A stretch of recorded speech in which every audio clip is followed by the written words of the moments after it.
What's up, guys? Pastor Jacob here with the first episode of Counterculture Conversations. I've got Pastor Mitch with me, and we're just gonna have a conversation about what discipleship is, why it's important, and why we need it. So, yeah. Let's do this thing. Let's do it. This is great. Yeah. All right, bro. So I got a couple questions for you. Mm-hmm. First, I think is pretty simple. What is a disciple? Yeah. So we have a definition. You have the Discipleship Journal, and they're available. We have so many of them still at the Square. So if you want one, you can have them.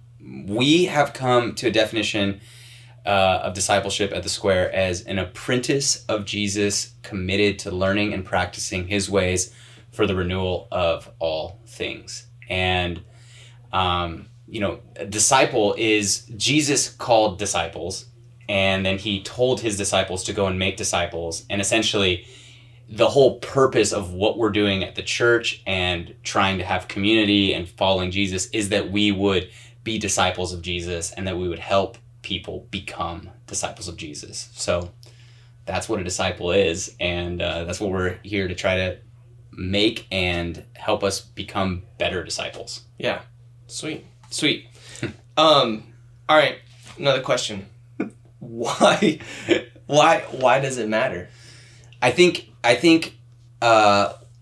discipleship matters because at the end of the day, Jesus didn't call people to just know information, right? Like, it wasn't like Jesus was trying to just, like, if Jesus wanted people to just know information, he would have come now, whether it's the internet and the printing press and all of these resources where he'd be like, here's all of the information. Discipleship in that time was about learning and applying, and it was a lifestyle, and it matters because Christianity as a set of ideas is fragile and it's just information. Christianity as a way of life pursuing Jesus and changing how you live is how you actually receive what God has for you. So it matters because if you aren't a disciple, like if you aren't following Jesus, you're just picking and choosing what ideas you want to apply to your life, and you're essentially just still orchestrating your own life. Discipleship is about saying, you're the ruler in my life. You're my master. You're my teacher.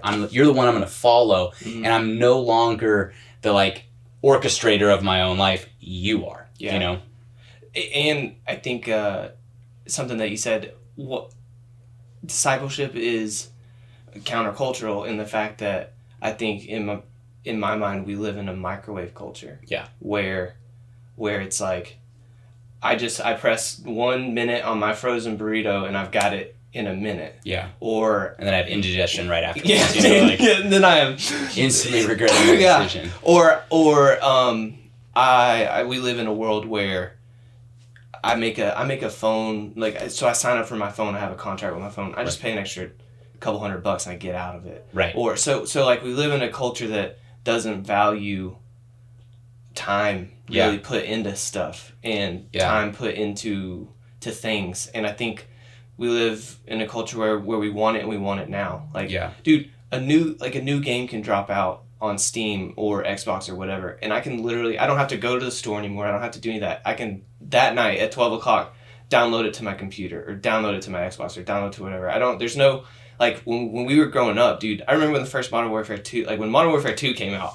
I was in line waiting. I'm going nerdy. I remember when Halo came out, No, but for real, that's I was in line for that. Yeah. To get, you had to go to the store, you had to wait, you had to do, and we kind of in it. So in that, I feel discipleship is a process. Yeah, and it's completely, we don't have very many examples in our culture of people embarking in it. We have a few.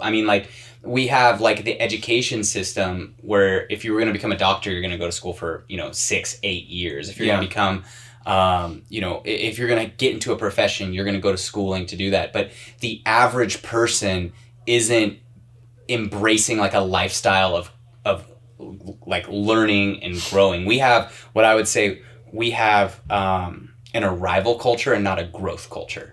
And so for us, like you said, in microwave culture, it's I want to know what I need to know, and I want to arrive, I want to check it off, and I want to be done with that so I can add it to my about me, and it's an identity statement. Yeah. And discipleship in and of itself it doesn't fit into that paradigm. It doesn't fit into that like frame of thought. And, like discipleship is actually going like, this is in a lot of ways a lifelong commitment to growing and to learning and to changing and to applying what Jesus is saying for the rest of my life. And this is why it's important that we talk about it, because oftentimes in like a youth group or just a church setting, discipleship is a program. And once you go through the program, you're done. And I think it makes all of us kind of think like, oh yeah, I mean, how many times are you preaching at youth group and you have that one student that's like, heard it, you know, like, I don't want it anymore. And it's just like, well, you need to hear it again. Like,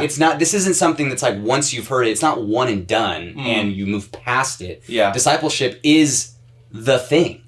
You know, they like, earlier followers of Jesus were not called Christians. They were called followers of the way. It was a way of life. And it wasn't this thing that was like, oh yeah, I heard the Sermon on the Mount, I'm done. It was something that they were constantly going back to. And that's part of why we're, you know, talking about it so much, is this is what it's all about. It's about, it's a way of life. It's a way of doing it that is counterculture to the way our world works right now. And it's why we have to talk about it so much, you know?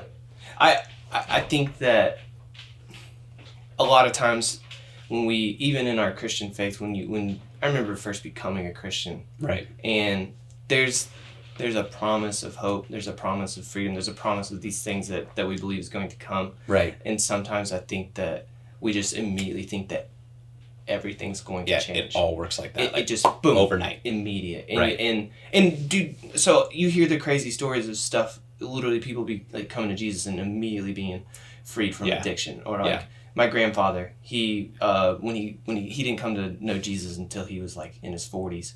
Lifelong smoker.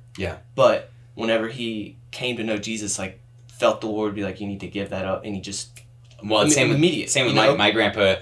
Heard the audible voice of God as a 13-year-old, not in a Christian home, and quit smoking that day. Right, and it's like, you know, this is like the, you know, late 20s, right? You're like, what the heck? You know, like those kind of moments where it's just night and day difference, you know?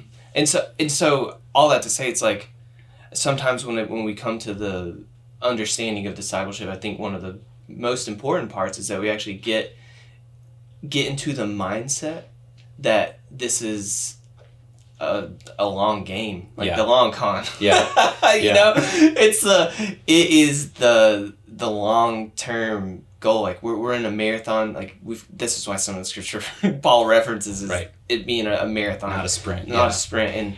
And but even understanding that like is so important. And then in that, like understanding that we're running a marathon, that doesn't always mean that the marathon is going to go at the same pace. Right.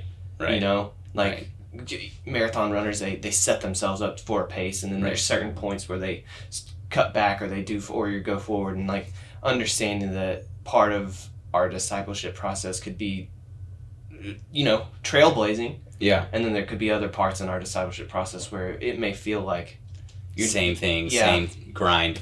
And that's part of where, like, when I was writing this definition for discipleship of an apprentice of Jesus committed to learning and practicing his ways for the renewal of all things, I wanted something that didn't have like an end date to it. Like, I didn't want to just have an easy answer where it's like, a disciple is this. You know, I wanted it to be something that was like, no, it's committed to learning and practicing his ways. And if you think you can know all of the ways of Jesus in like blazing through the New Testament one time, it's like, you're wrong. You know what I mean? You're wrong. And like, and if you think you can not just learn his ways, but practice his ways, it's like, this is something that I wanted to kind of have like a definition that was like, hey, whether you just came to know the Lord or you've been faithfully following Jesus for, you know, 45, 50 years, discipleship is not something you graduate from. It's something that you actually continue. It's the relationship that we have with Jesus. He's always before us. He's always our master teacher. He's the one that is teaching us how to be who we're supposed to be. And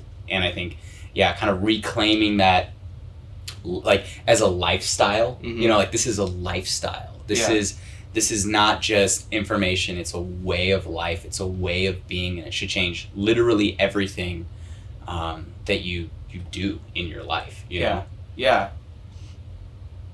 What qualities, or what do you think some of the most important things that you need to have in discipleship? Like, what are some qualities? What are some... Do you get what I mean? The question? Yeah, like, what do I... like, what are the essentials? Like... Yeah, what do you think some of the essentials are for, like, being a disciple in Jesus? I think the first thing, I mean, I think the first thing is this. Like, I frame it like this. The God of the Bible interrupts. Mm-hmm. And that's all throughout the scriptures. Mm-hmm. And, like, from the beginning of creation, right, there's nothing. God interrupts the nothingness, poof, and he makes the heavens and the earth, right? Mm-hmm. What? And then every day he proceeds to interrupt what was, and his workmanship goes forth, right? And the culmination of his creation is mankind. And then in mankind, he constantly is interrupting these fathers of the faith in whatever they're doing, right? Mm-hmm. Like Moses is in the wilderness. Well, first he interrupts Abraham, right? Mm-hmm. And Abraham is like with his father, and he says go. Yeah. And then he interrupts Moses, and Moses is out in the wilderness with his flocks and with a burning bush, right? Mm-hmm. And he gives him this calling to go free the Israelites from Egypt, right? Mm-hmm. And then you just see all throughout, like minor prophets, major prophets, everybody has a moment of interruption. And I like that word because, like, I think the more Christian word would be like you have an encounter with the presence of God, right? But I think, like, if we're just honest, what happens is, like, one of the essential things about discipleship is you have been interrupted by God. Like, there's a moment where you're like, I don't know what just, like, it's that I don't know what just happened, you know? And I think that the first thing is to know that moment, like, to let your heart be open to that moment. I think the whole purpose of, like, church and why we're gathering and why we do, like, youth group and why we do young adult group and why we do these nights of worship is that we make a space where we get out of the way and we let God interrupt our lives. And it's in that moment of interruption where you hear the voice of God calling you and saying, come and follow me. And then you see when Jesus comes, right, this incarnate reality and this incarnate interruption, he comes and he goes, hey, follow me. Yeah. Hey, follow me. What was Jesus? Jesus as a rabbi, as a teacher, is calling people and saying, hey, you need to follow me. So I think when it's like what's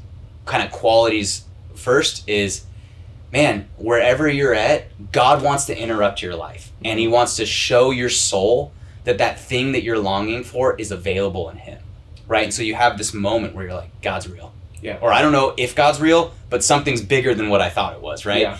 And that always is the catalyst, the beginning point of the invitation. Mm-hmm. And it's in those moments where Jesus says, hey, I want you to follow me. Yeah. And I think the first thing, like the quality is, like, you're gonna have to make a choice.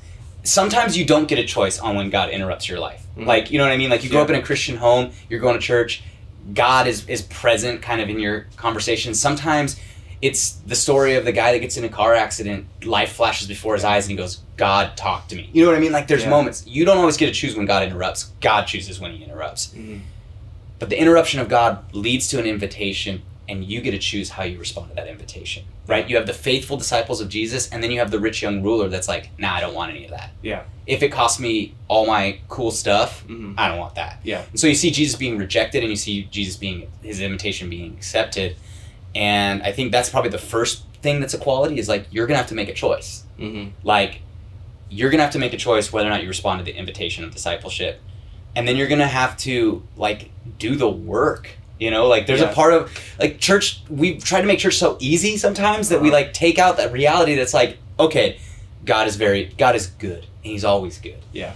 He loves you so much. He loves you so much that he'll meet you where you're at, but he won't leave you where you're at. Yeah. And that means that he's going to confront pretty much, if not, like, he's going to confront every single thing about you, you know? Yeah. And so it's like, sometimes I feel like we do this thing where we talk about God and we're like, oh, it's so great, yeah! And everyone's like, yeah! And then you're like, hey, you know what that means, though? Yeah. It means on your car ride home, like, you cussing at your family is, like, not acceptable anymore. You know what I mean? Or, like, you being angry all the time. Like, you're going to have to work on that. Like, God's going to confront that part of you. The holy, perfect God who loves you, who's invited you to a relationship, is now going to confront you. And I think part of, like, an essential quality is, like, I desire to be confronted by God, like, as a disciple. And I've had to learn that, you know? Yeah. But there's the quality of a disciple is like, I want God's ways to be my ways. Yeah. I want, like, if we were designed in his image and likeness and we have been restored into that through Jesus,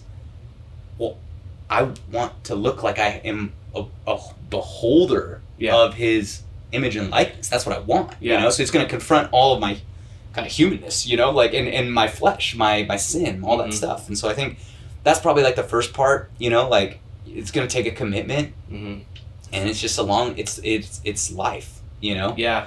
Commitment, a sense of humility. Oh yeah. I mean, if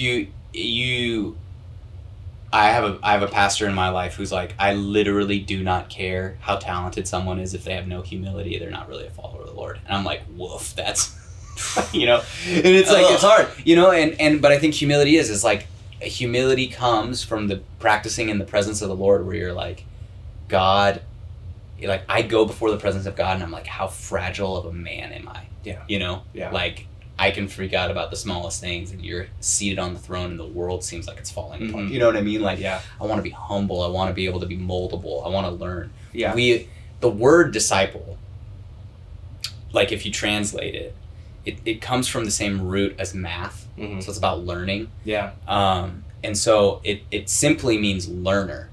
But that term doesn't really do it justice because learning for us in our Western culture is simply like the consumption of information.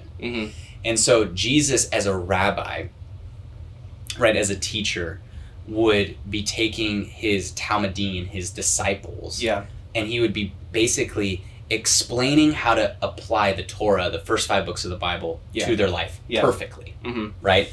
And so from just like a base level, they're approaching learning from Jesus as not just something to know, but a different way to live. And that's why I use the word apprentice. Because the concept of an apprentice is you are learning to continue the work.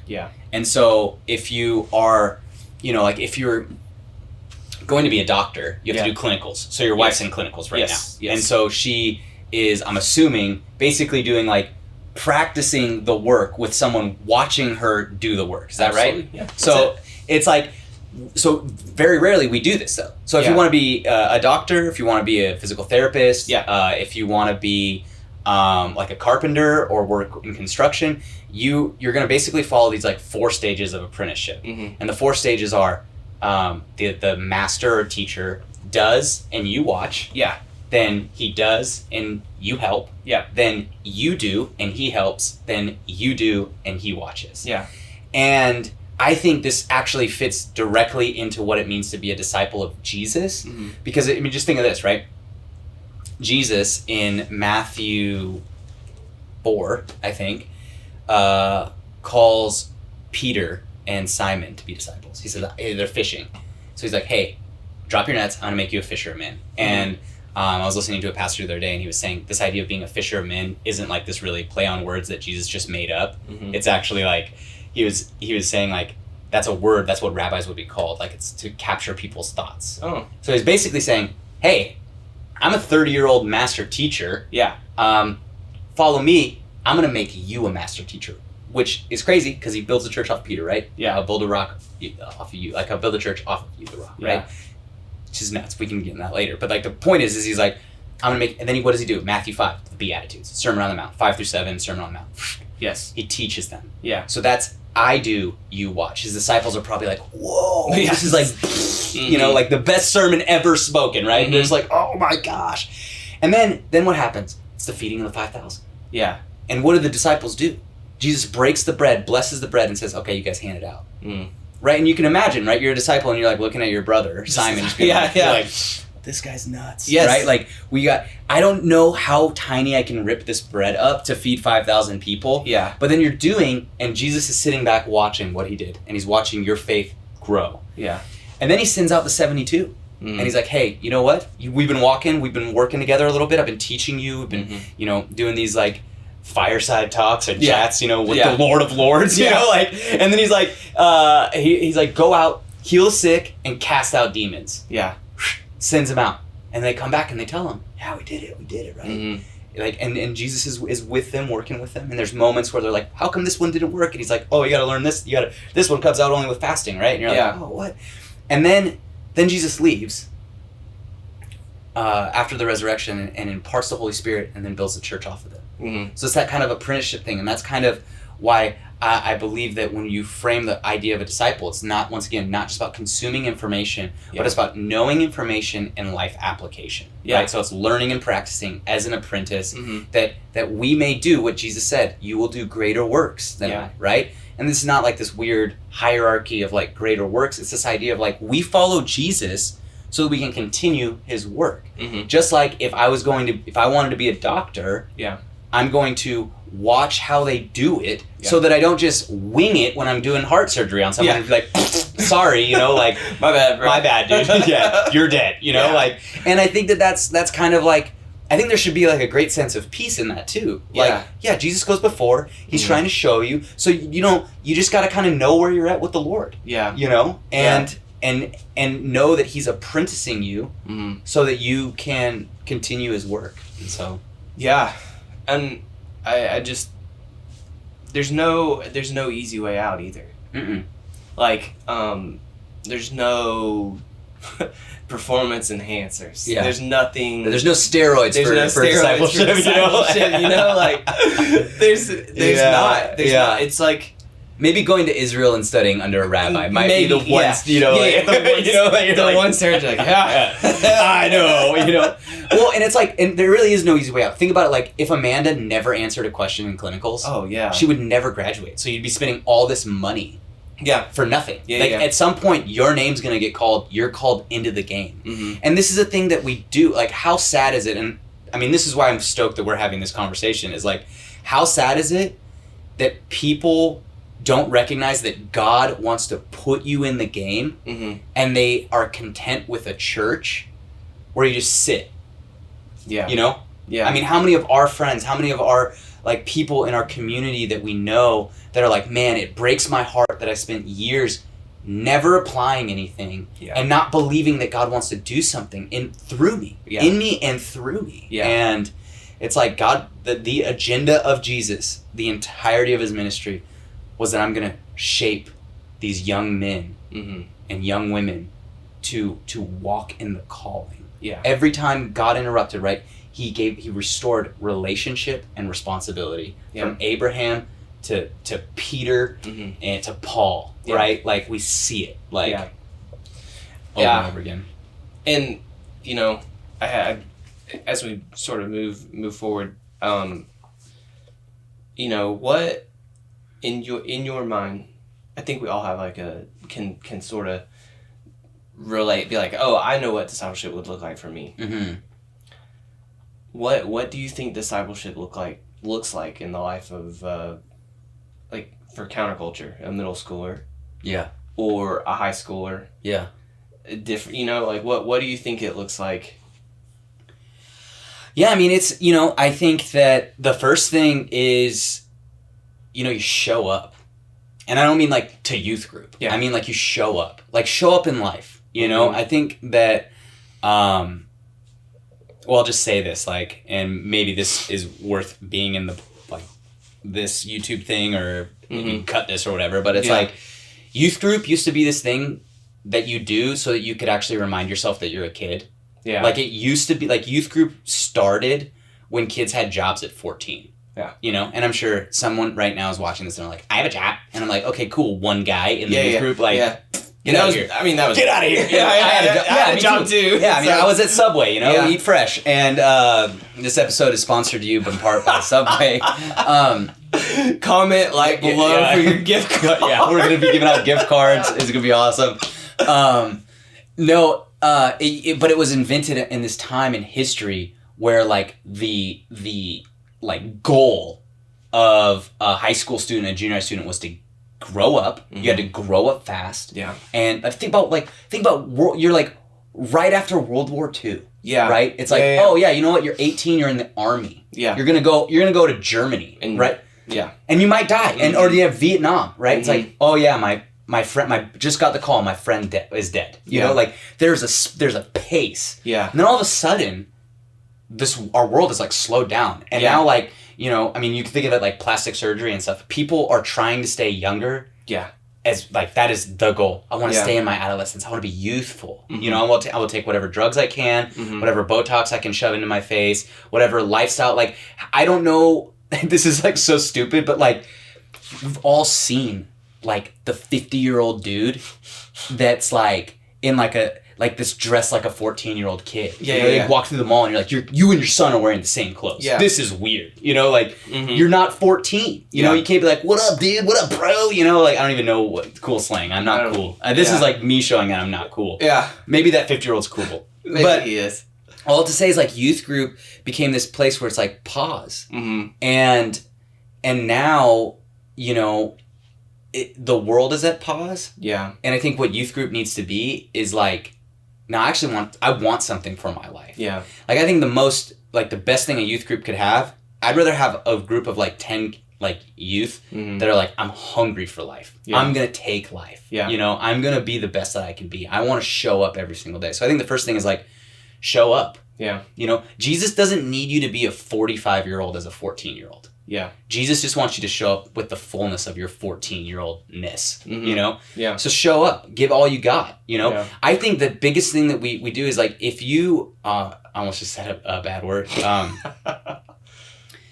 If you put 50% in, don't expect full out. You know what I mean? Yeah. Like, if you go to the gym and you're like, I'm just going to wing it today. Like, you don't get any results, you know? You're like, or you're like, I'm going to go to the gym and I'm going to eat 150 pizza pockets like afterwards. You're just not going to get the results. I think we think sometimes that like this church thing doesn't work, and if we were sitting in a room, I'm like, are you really trying? Yeah. Are you giving it a fair shot? No.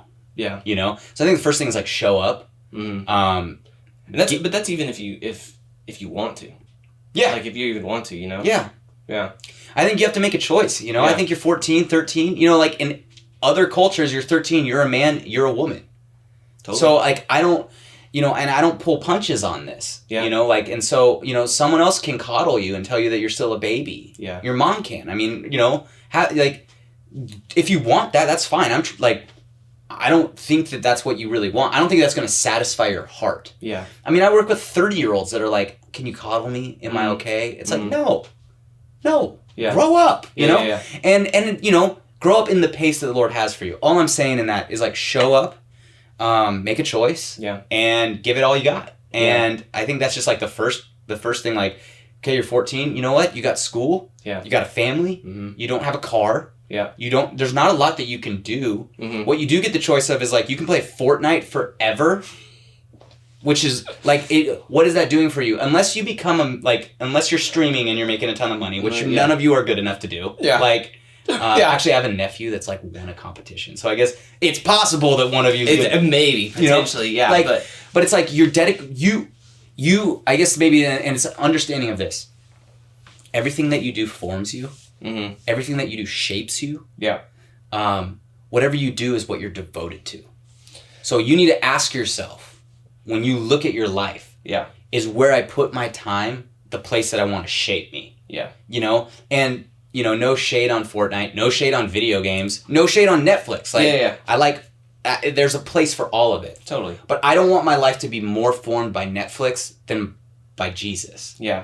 I don't want my life to be more formed, like, you know, I would tell like high school girls, like, don't let your life be more formed by the boy you have a crush on. Yeah. You know, like I watch the TikToks and it's like, crush be like, you know, whatever it is. I don't watch TikToks, it's stupid. I just know that that's a thing. Yeah. But like, it you know, I don't want my life to be formed by anyone other than the one that made me. Yeah. And I think you have to make that decision. And I would say, show up, make that decision.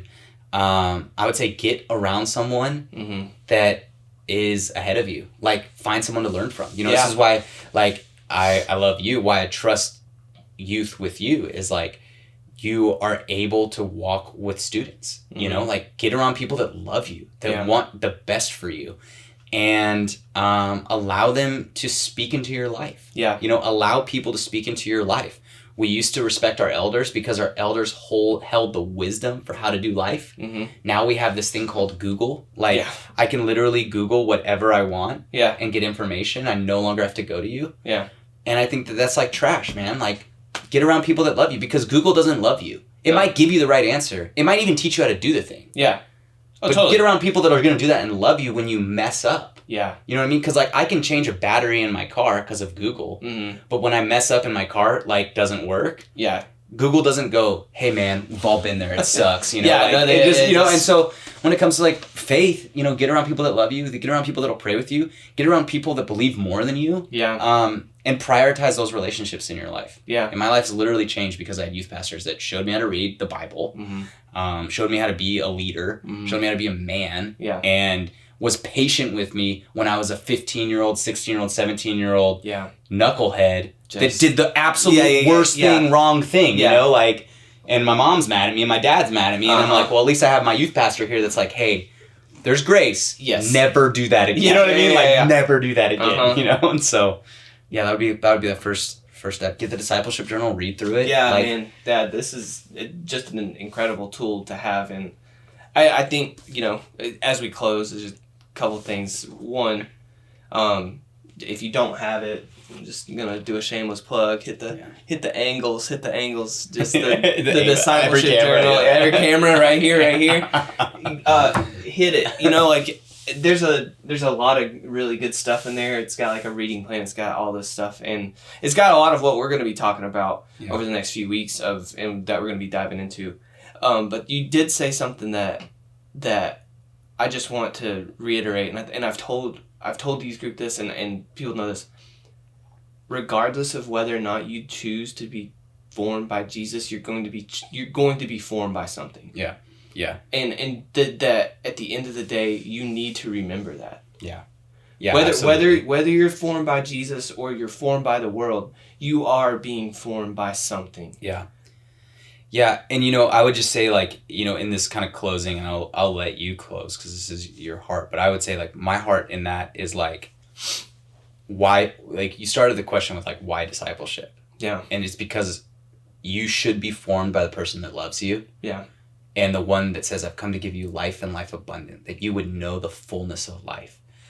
And I have seen so many of my friends, like near, dear friends, their lives be robbed from them, die too early, experience deep pain, hurt by trying to find their life in themselves. Yeah. And I don't think any of my friends that have died from drug overdoses started doing drugs intentionally being like, I'm going to let my life be formed by heroin, or I'm going to let my life be formed by alcohol, or I'm going to let my life be formed by, you know, frivolous sex or whatever. Like, no one starts like that. I don't even think people are in it and they're like, I still want my life to be formed. But it's like, whether you like it or not, you will be formed. And the reason I believe that choosing as early as you can to make space for God to interrupt your life, to respond to his invitation to be a disciple, is that it's the best life you can possibly have. It doesn't negate problems from your life, but you have a way through problems in your life.